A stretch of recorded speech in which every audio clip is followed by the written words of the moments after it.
Hi, and welcome to Mastering Your Fertility TV. We're Kristin Cornett and Dr. Haylee Nye, the creators of the online fertility platform Tiny Feet. Our business is all about helping you reclaim your health, enhance your fertility, and prepare for a healthy pregnancy. So today we're going to talk to you about fertility boosting foods to add to your diet to support fertility and a healthy conception.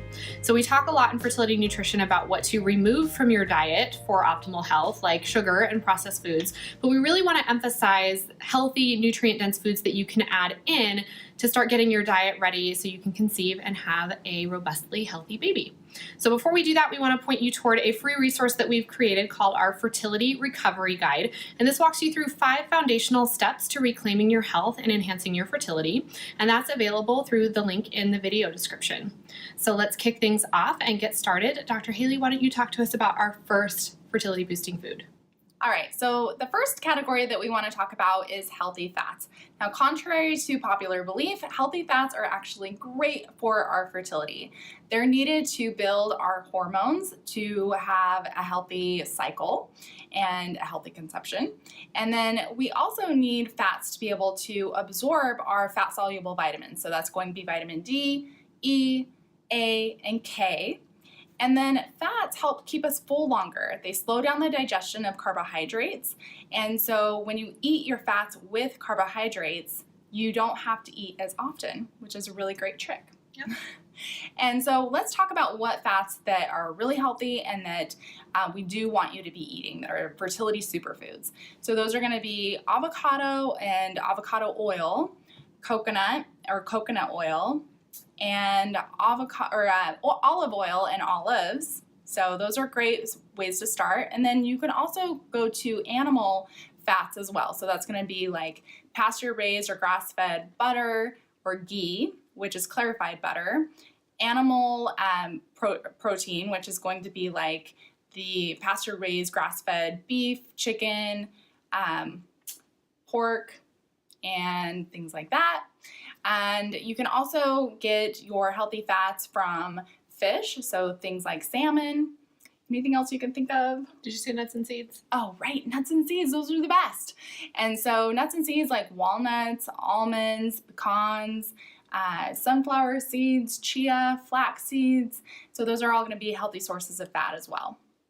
All right, so the next food we want to talk to you guys about is eggs. And eggs actually do fall into the category of healthy fats, but we kind of put them in a category all of their own because they're such an amazing fertility superfood. So eggs are an awesome source of complete protein, which means that eggs have all of the amino acids that you need to build your human proteins. And they're also the most significant dietary source of a nutrient called choline, which is kind of similar to the B vitamins, and it is essential to your baby's brain development during pregnancy, as well as a process in the body called methylation. So it's kind of a backup nutrient for folate, or you may have heard of it as folic acid, which is really important to your baby's development in really early pregnancy, and it helps prevent those really devastating neural tube defect conditions like spina bifida. Mm-hmm. So eggs are awesome to get them pastured from the farm if you can, and they'll contain much more of these essential nutrients if they come from pastured chickens. Some other nutrients that eggs contain are DHA, which is another essential fatty acid that's important to brain development. And they also have other B vitamins in them and helpful minerals like zinc and selenium and vitamin A, all really important things to support your fertility and build a healthy baby during pregnancy. So eggs are a little bit of a common sensitivity, so they don't work for everybody. But if you can include eggs in your diet, you absolutely should. And you should shoot for at least 2 to 3 a day. And that'll give you kind of close to your dietary requirement for choline, but some people do need more. So eat eggs. All right, so the next one we want to talk about is dark leafy greens. So we all know that veggies in general are really important for fertility, but dark leafy greens specifically are jam-packed full of nutrients that are going to help support fertility and a healthy pregnancy. Especially because with dark leafy greens, you are getting folate, which I hope you know by now is an essential nutrient to preparing for pregnancy. It helps prevent those neural tube defects that Kristin just talked about, and it also provides the methylation and detoxification pathways. That specific nutrient is vital for those things to happen properly. And so some of the dark leafy greens that we absolutely love is going to be kale, chard or Swiss chard, collard greens, mustard greens, and then dark lettuce type of greens like arugula, spinach, and what's another one? Romaine. Romaine. It's not that dark, but it's still very highly nutritious. So get your greens in. I think one of the most favorite ways I can get my greens in is in the morning, sauteing it with my 2 to 3 eggs that I have. All right, the next food we're going to talk about might be a little bit of a stretch for some of you, and that's liver and other organ meats from pastured animals. So we know that not very many people include these traditional foods in their diet, but they are extremely nutrient dense. So liver contains the richest source of bioavailable vitamin A. So the vitamin A that you get, you know, if you think you can just eat a whole bunch of carrots or sweet potatoes to get vitamin A, that's not exactly how it works. Vitamin A does have to be converted in the body. So, you know, you consume beta carotene from these orange vegetables and it has to be converted in the body. Some people just don't really have a very easy conversion of vitamin A in the body. There's actually like some genetic reasons that you might not convert very well. I don't convert very well, so I really need to be consuming my vitamin A in its already converted form. So liver is the best source of that. Liver is also full of B vitamins and folate, tons of essential minerals like copper to support your adrenals, zinc and selenium and all of these wonderful things that support fertility. So it is literally the most nutrient dense food, I think, probably on the planet. So That's true. We're not suggesting that you just go out and eat an entire slab of liver. First of all, that would probably be overdoing it a little bit. And second of all, I know a lot of people don't really love the taste and the texture. So my recommendation for consuming liver is to hide it in other dishes. So it's great to just add a little bit of it like ground up into a stew or a chili. You can add it to a meatloaf. You can add it to other ground meats to create burgers. Those are great ways to consume liver and just get a little bit of it in. Like I mentioned, pasture-raised animals are the best source of liver. You just want to make sure, obviously, that that organ is as healthy as it can be, and that will come from a healthy animal. Contrary to what you might have been told about liver, liver doesn't store toxins. The liver processes toxins and stores nutrients, not toxins. So that's why it's so nutrient dense, because the liver has to hang on to all those beautiful nutrients to process toxins. Okay, the next food that we want to talk about is fatty fish. Now, a lot of people think of fish as being scary to eat, especially preconception or during pregnancy because of the high mercury content. But even though you do need to worry about that, there is a lot of fish out there that's perfectly safe to eat and actually great to eat preconception and during pregnancy for the wonderful nutrients that you get within that fish. And so some of the fish that are low in mercury and really high in nutrients such as DHA, iron, B12, and vitamin E and D is going to be in fish like cold water, wild-caught salmon, also sardines, mackerel, which you can get in those little tin cans and put them on salads. It's a great way to be able to get those in on a weekly basis. And then also rainbow trout, mussels, and herring. And so some fish that you do want to avoid or at least have it like no more than once a week is going to be tuna. And so that canned tuna is going to be higher in mercury, but you can have it about once a week, but I wouldn't go more than that.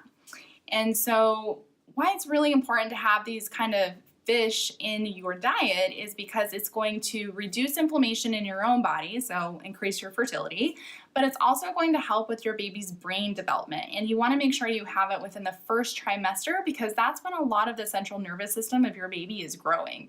And so don't be afraid of eating fish. It is absolutely healthy for you, and we are calling it a superfood. All right, so the last two foods that we want to talk about are both foods that are helpful for your gut health. So the first one is going to be fermented foods, and these provide a ton of beneficial probiotic organisms. So you have nearly 10 times as many bacterial cells in your body as you do human cells in your body. And your gut health is really important to your overall fertility as well as your health. So making sure that we have plenty of all those good bugs that help us digest our food and absorb our nutrients and keep our gut lining healthy is really important. And including those in our diet helps make sure that we have balance in our gut. So we can get thrown off in our digestive system by things like taking antibiotics, eating a poor diet, being super stressed out, exposure to toxic chemicals. So we all have a little bit of damage in our gut, and it's helpful for us to include foods that help keep that system healthy. So probiotic foods will be fermented like sauerkraut or kombucha, kimchi, beet kvass, even yogurt. If you don't tolerate dairy, you can try coconut yogurt. There's also other liquids, not kombucha, so water kefir you could do, or dairy kefir if you tolerate dairy. But these are awesome foods to introduce some probiotic organisms. And if you just don't like the sour taste of those foods, you can include a probiotic supplement instead. But you actually get way more probiotic bacteria when you eat fermented foods as opposed to take a supplement. And the last food, also related to gut health, is bone broth. So bone broth contains a ton of minerals that are supportive to fertility, as well as easily digested protein. And it's one of the major sources of glycine, which is really important for building your baby's skeletal and connective tissue systems during pregnancy. And it's also really important to helping your body adapt to pregnancy and then recover well postpartum. And then bone broth also contains healing nutrients for the gut lining. So it can really help with digestion and kind of heal and seal that gut so you don't have any foods leaking through and causing immune system activation. So it's great for kind of helping tame inflammation in the body. So I think that's going to do it for all of our superfoods. All right, so that's going to wrap things up for the superfoods for fertility. And we want to actually let you know that we have a podcast coming out this Wednesday, which is going to be February 13th, and it's going to be with Lily Nichols. She's a registered dietitian, and she just wrote a book called Real Food for Pregnancy. We did a full interview with her, over an hour and 20 minutes, chock full of great information all about these superfoods. And so if you're really interested to learn more specifically on why we recommend these particular foods, and you may have noticed we recommended a lot of animal foods over the non-animal foods, and she talks a lot about that and why we recommend having, not necessarily a vegetarian or vegan diet as being optimal for fertility. And so if you want to learn about that, you can head over to Mastering Your Fertility on your preferred listening podcast app, iTunes or anywhere else you want to listen, and check out that episode. And then we would just want to remind you that we do have that free download. So in the description of this video, it's the free download called the Fertility Recovery Guide, and it's going to give you 5 foundational steps on how to start recovering your fertility. We'll see you next time.